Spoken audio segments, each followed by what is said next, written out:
Hello everyone. आज मैं आप लोगों का नया टॉपिक गवर्नमेंट कंपनी स्टार्ट करा रही हूँ। इससे पहले मैंने आपको स्टैट्यूटरी कंपनी बता दिया है, what is statutory corporation explain कर दिया था।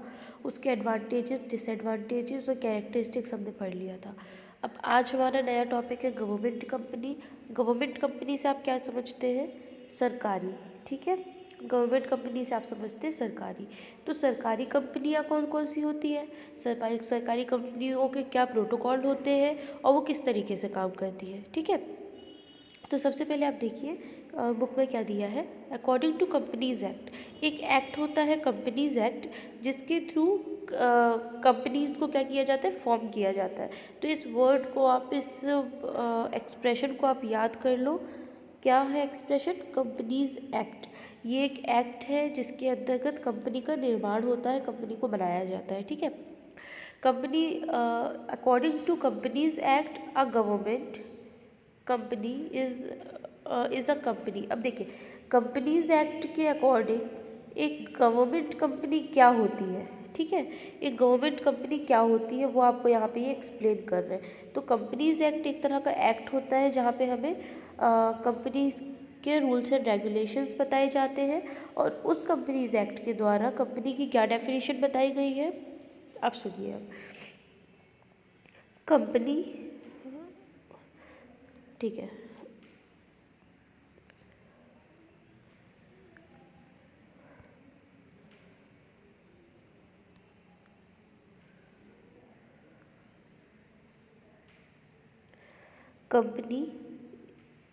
Companies Act, a government company is a company whose at least 51% of share paid up shares, यानी कि 50% पेड अप शेयर जो होते हैं, share capital is held by the government. Government के द्वारा हेल्ड किए जाते हैं, गवर्नमेंट के पास होते हैं। Here the word government signifies central government और स्टेट गवर्नमेंट। यहाँ पे जो गवर्नमेंट कंपनी आपको बोला गया है, इसमें गवर्नमेंट का क्या मतलब है? सेंट्रल एंड स्टेट गवर्नमेंट दोनों। मतलब कि 51% ऑफ शेयर सेंट्रल गवर्नमेंट या फिर स्टेट गवर्नमेंट के हाथ में होते हैं, या तो दोनों के हाथ में होते हैं, ठीक है। The remaining capital of this company is secured from the public. और बाकी जो रिमेनिंग होते हैं वो क्या, पब्लिक के द्वारा सिक्योर्ड होते हैं। इन इंडिया, अब देखिए इंडिया में क्या है। In India the subsidiary company का मतलब आप लोगों को मालूम है, ऐसी कंपनी जो किसी कंपनी के अंडर काम करती है, जो उसकी छोटी कंपनी होती है, ठीक है। तो ये सब्सिडरी कंपनीज कहलाती है, बड़ी कंपनी और ये दोनों हो जाएगी सब्सिडरी कंपनी। तो सब in India the subsidiary company of the government companies, India में जो गवर्नमेंट कंपनी की सब्सिडरी कंपनीज होती है वो भी गवर्नमेंट कंपनी ही कहलाती है, ठीक है। ये गवर्नमेंट कंपनी का कॉन्सेप्ट है कि what is government company? A company whose at least 51% of paid up shares are held और मेंटेन्ड बाय गवर्नमेंट, और रिमेनिंग जो होते हैं वो पब्लिक के हाथों में होते हैं। और जो इंडिया में क्या रूल है कि जो सब्सिडरी कंपनीज होती है वो भी गवर्नमेंट कंपनी ही मानी जाती है, उसको भी गवर्नमेंट कंपनी ही कहा जाएगा अगर वो गवर्नमेंट के अंडर में है, ठीक है। Government companies enjoy an important place in Indian economy. Indian economy में गवर्नमेंट कंपनी का एक खास रोल होता है। क्यों होता है? आपको पता है कि हमारी इकोनॉमी किसके बेस पे चलती है? अर्निंग के बेस पे, या तो हमारे बिजनेसेस के बेस पे। और जो बिज़नेस हमारा गवर्नमेंट करता है वो बिज़नेस क्या होगा, हमारे लिए ज़्यादा प्रॉफिटेबल होता है, ठीक है। तो गवर्नमेंट को अगर ज़्यादा प्रॉफिट होगा तो हमारी इकोनॉमी ज़्यादा अच्छी चलेगी, ठीक है। तो क्या Indian economy is based on companies, government company. In order to execute the plans and enjoy the benefits of limited liability, the government company were formed. और क्योंकि हम गवर्नमेंट कंपनीज क्यों बनाई जाती है? In order to execute the plans, हमारे जो plan होते हैं उनको एग्जीक्यूट करने के लिए, उनको चलाने के लिए। Enjoy the benefits of limited liability, company में क्या होता है, कोई भी कंपनी होती है जो कोई भी कंपनी जो होती है वो लिमिटेड लाइबिलिटीज़ वाली होती है, उसमें ज़्यादा लाइबिलिटीज़ नहीं होती, उसमें लाइबिलिटीज़ जो होते हैं वो लिमिटेड होते हैं। तो कोई भी company in order to execute plans plans को एग्जीक्यूट करने में और लिमिटेड लाइबिलिटीज़ का बेनिफिट उठाने के लिए गवर्नमेंट कंपनी को क्रिएट किया जाता है। ठीक है। A government company is formed. A government company is formed and registered under companies act. मैंने पहले ही बताया था कंपनीज एक्ट के अंडर में क्या होता है, गवर्नमेंट कंपनी फॉर्म होती है। Companies act 1956। आप कभी भी कंपनीज एक्ट के बारे में अगर आप पढ़ते हो या सुनते हो तो आपको क्या बोलना है, कंपनीज एक्ट 1956। क्यों? क्योंकि जिस समय कंपनीज एक्ट बनाया गया था वो कौन सा सन था, 1956। तो आपको कंपनीज एक्ट 1956 ही हमेशा बोलना है। ठीक है। Contains special provision relating to the government company. ये गवर्नमेंट कंपनीज के लिए कुछ स्पेशल प्रोविजंस कंटेन करती है। ठीक है। But the central government has been empowered the direct through notification in the official gazette that any of the provision of the Companies Act shall not apply to any government company or may apply with certain exception and modifications। लेकिन क्या central government ने central government ने क्या कहा कि ये सब जो है ये कुछ इनको ज़्यादा सीरियसली हम नहीं लेंगे। ठीक है। क्या बोला सेंट्रल गवर्नमेंट ने कि हम इसे ज़्यादा सीरियसली नहीं लेंगे, इनको कुछ एक्सेप्शनल केसेस पे ही हम फॉलो करेंगे और या फिर अगर फॉलो किया जाएगा तो उसको मॉडिफाई करके किया जाएगा। हर सेंट्रल गवर्नमेंट का कहना क्या है कि जो कंपनी होती है, जो गवर्नमेंट कंपनी है, हम उसको पूरी तरीके से इंडिपेंडेंट नहीं करेंगे, उसको पूरी तरीके से हम इंडिपेंडेंट नहीं छोड़ेंगे। ठीक है। तो अगर हम इन केस अगर हमने कभी इसके किसी भी तरह के रूल को हमने या फिर प्रोविज़न को हमने माना तो उसको या तो किस एक्सेप्शंस पर ही फॉलो किया जाएगा या तो उसको मॉडिफाई करके फॉलो किया जाएगा। ठीक है। The audit of government company. अब देखिए ऑडिट क्या होता है, ऑडिट तो हर जगह होता है और हर कंपनी में ऑडिट होना ज़रूरी है। तो हमारी जो प्राइवेट कंपनीज होती है उसमें तो हम प्राइवेट ऑडिटर्स को बुलाते हैं, लेकिन जो पब्लिक कंपनी या फिर जो गवर्नमेंट कंपनी होती है उसमें क्या होता है, इसका ऑडिट कौन करता है, वो गवर्नमेंट ही कराती है। गवर्नमेंट के अकाउंटेंट होते हैं जिसको हम क्या बोलते हैं, गवर्नमेंट का ही कोई अकाउंटेंट आता है, वही उसको ऑडिट करता है। किसके इंस्ट्रक्शंस पे, CAG। ठीक है। Central auditor general. Central auditor general जो है वो हमारे यहाँ का एक ऐसा ग्रुप ऑफ पीपल है जो लोग ऑडिटिंग, जिनका मेन काम होता है ऑडिटिंग का। ठीक है। तो उनके द्वारा सजेस्ट किया हुआ कोई अकाउंटेंट आता है और वो उस कंपनी का क्या करता है, ऑडिट करता है। ठीक है। Then it is mandatory to represent an annual report of any government company in the parliament। और मैंने पहले भी बताया था गवर्नमेंट कंपनी के ऊपर किसी भी तरह का फोर्स नहीं होता है उनके एनुअल रिपोर्ट को शो करने का। तो अपनी फाइनेंशियल रिपोर्ट जो है पार्लियामेंट में वो जब चाहे तो शो करते हैं, वरना नहीं करते। ठीक है। तो यहाँ पे देखिए कुछ एग्जाम्पल्स हैं प्राइवेट कंपनी के, पब्लिक कंपनी के। Hindustan machine tools, HMT, Bharat heavy electrical limited, भेल, India telephone industry limited,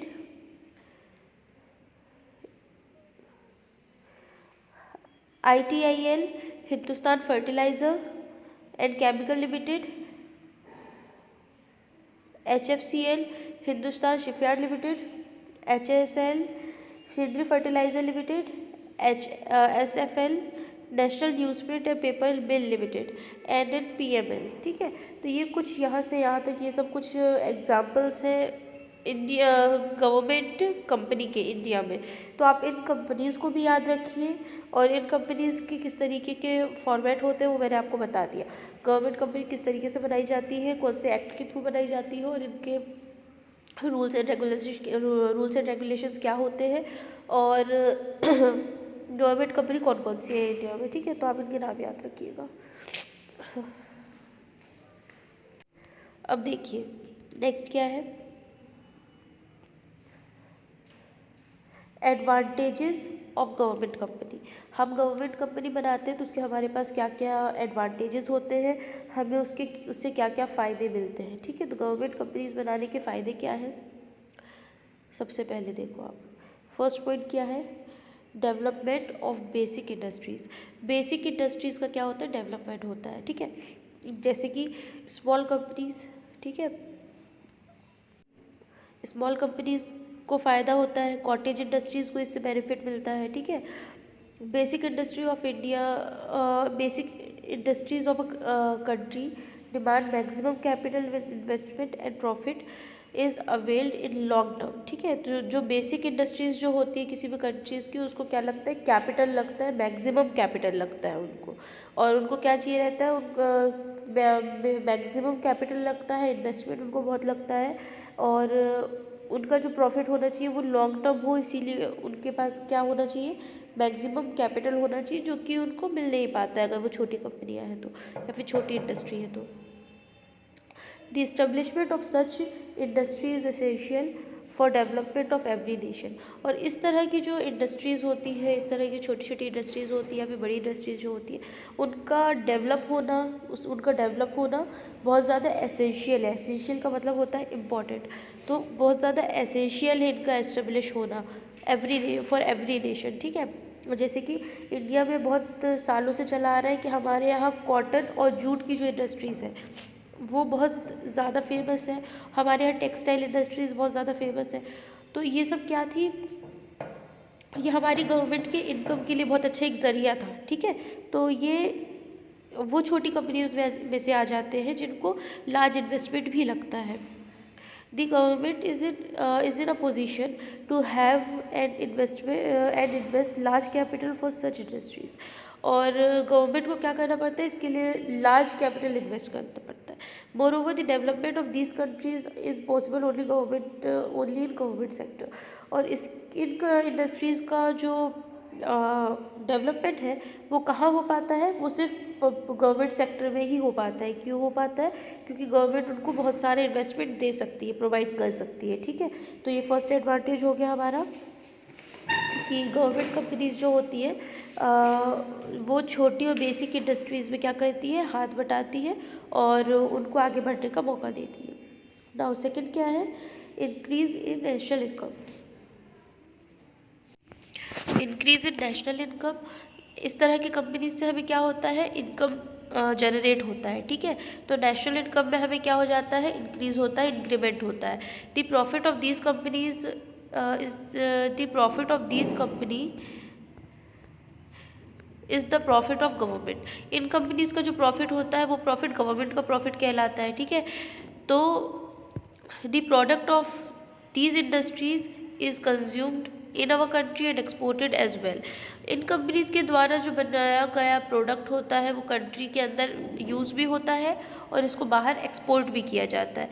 export helps to generate foreign exchange.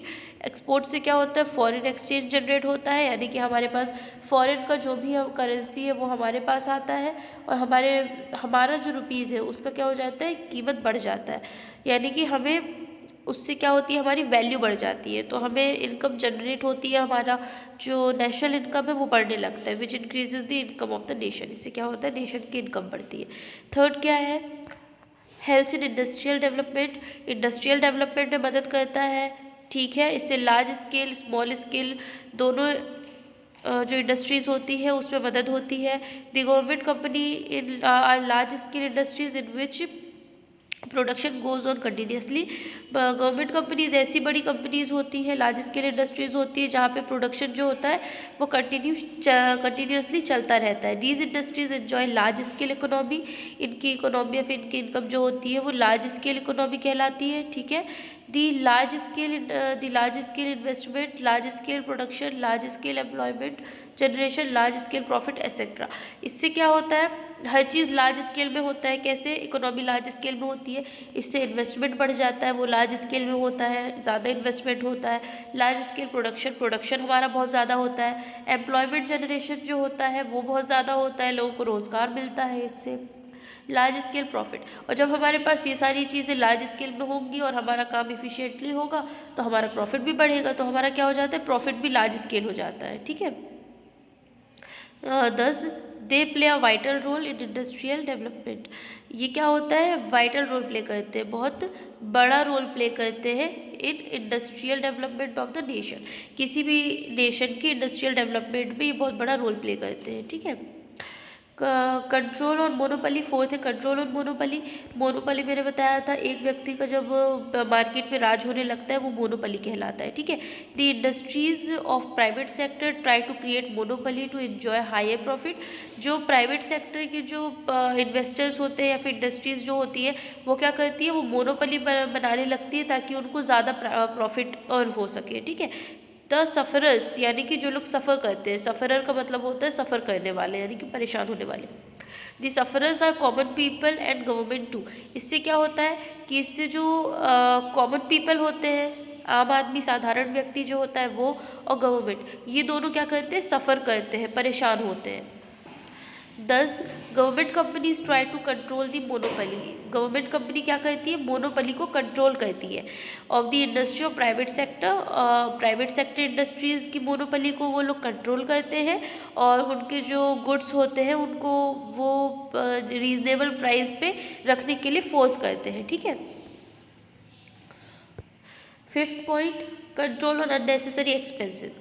Unnecessary expenses जो होते हैं उन पे कंट्रोल होता है इससे। Since the annual report of these undertakings are placed before the parliament और the state legislature, the management of the government company tend to be cautious and refrain from the unnecessary and unreasonable in the order to avoid criticism।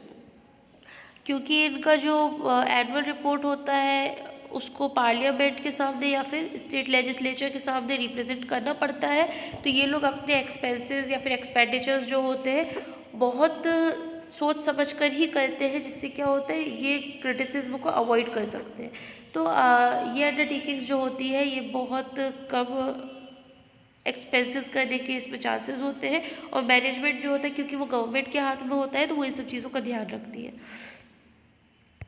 अब advantages आपके ख़त्म हो गए हैं, advantages मैंने पूरे explain कर दिए। नाउ डिसएडवांटेजेस इसके मैं आपको बाद में नेक्स्ट वीडियो में बता दूँगी। अभी के लिए बस इतना ही।